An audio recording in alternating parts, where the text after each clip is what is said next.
Yo pemirsa, jumpa lagi dengan gue Apip. Dan terima kasih telah gabung bersama gue di segmen Sudut Dunia.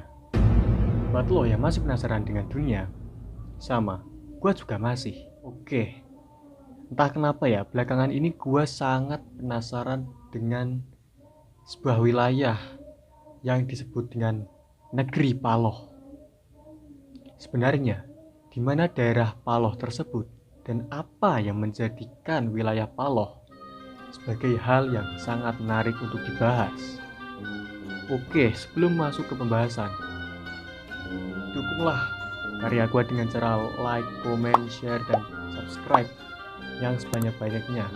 Karena gue akan up setiap minggunya dan gue akan membawakan konten-konten yang semakin menarik untuk diikuti. It's okay, jangan kemana-mana, tentunya setelah yang satu ini, misteri dari Negeri Paloh.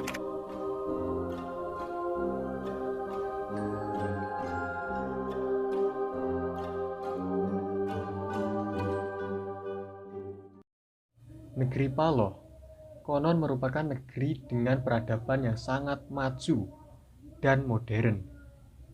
Kabarnya lagi, negeri Paloh ini memiliki sistem pemerintahan berupa kerajaan yang tentunya dipimpin oleh seorang raja.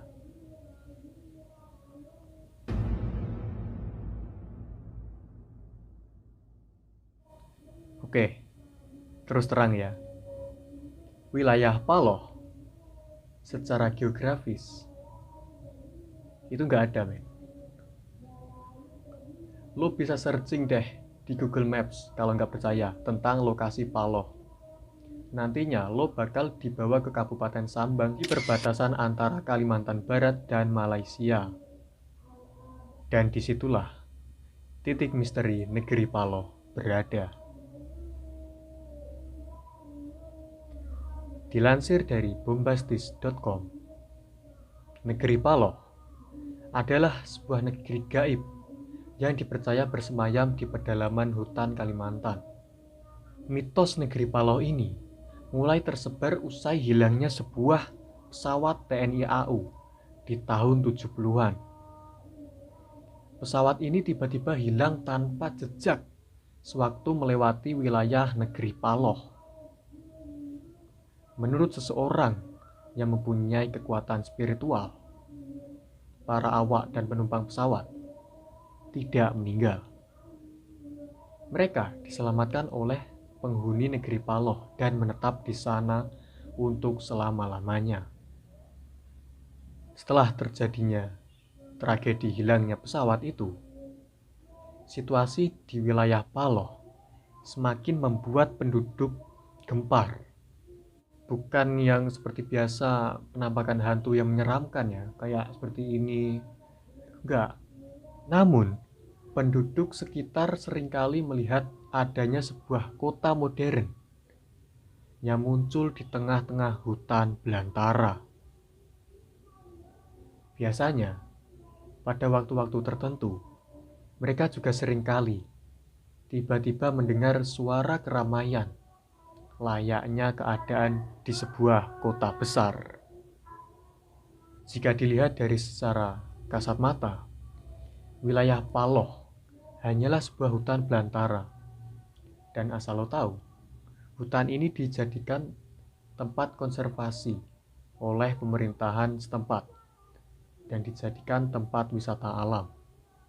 Banyak sekali pecinta alam yang menghabiskan waktunya untuk berkunjung ke sini.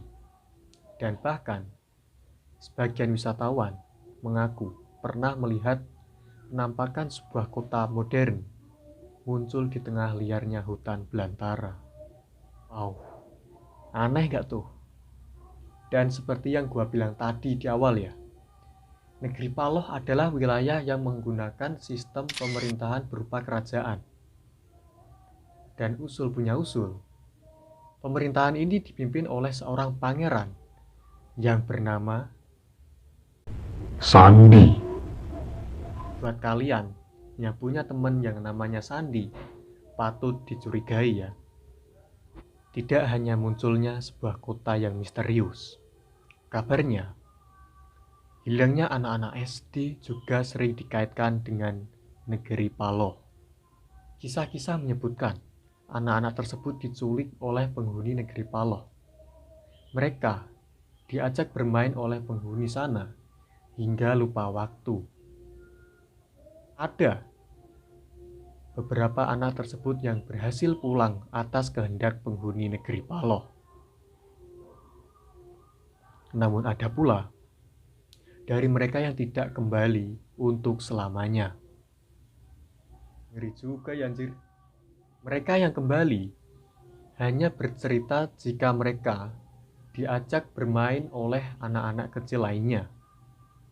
Anak-anak kecil atau penghuni negeri Paloh ini sering disebut dengan nama kaum bunian.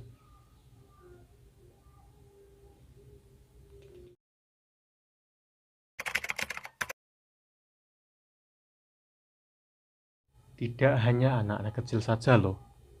Kabarnya banyak gadis perawan yang hilang secara misterius. Dan katanya mereka diculik oleh penghuni Paloh untuk dikawinkan. Kata penduduk setempat, bentuk penghuni Paloh hampir sama layaknya manusia pada wajarnya.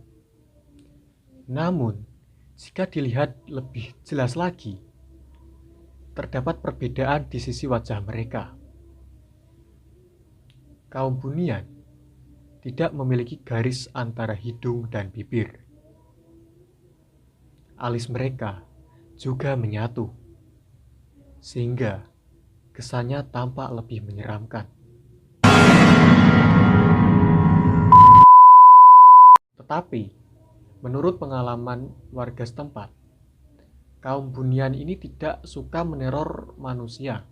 Sebaliknya, mereka suka membantu manusia.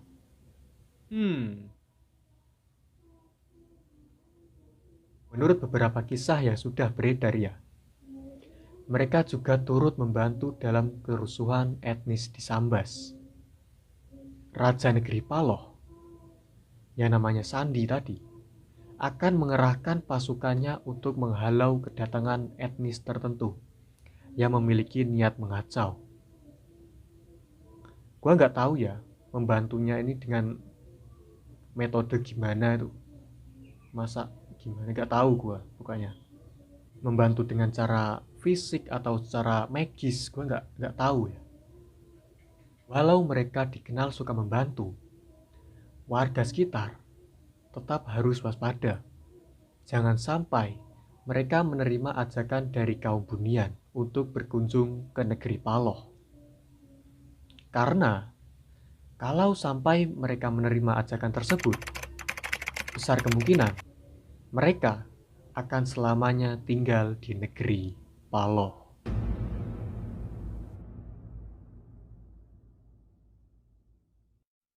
Oke, itu tadi seluruh pembahasan misteri singkat dari negeri Paloh.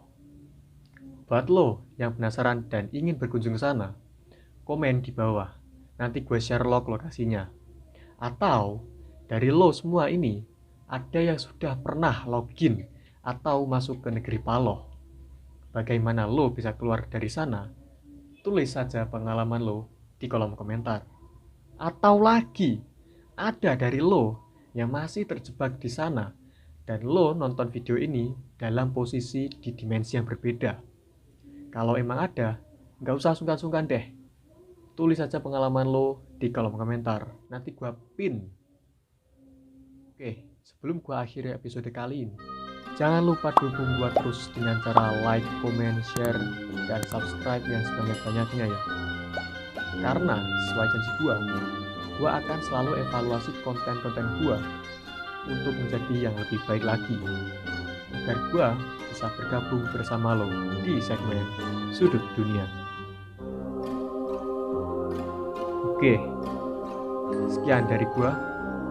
Sampai jumpa lagi di episode selanjutnya.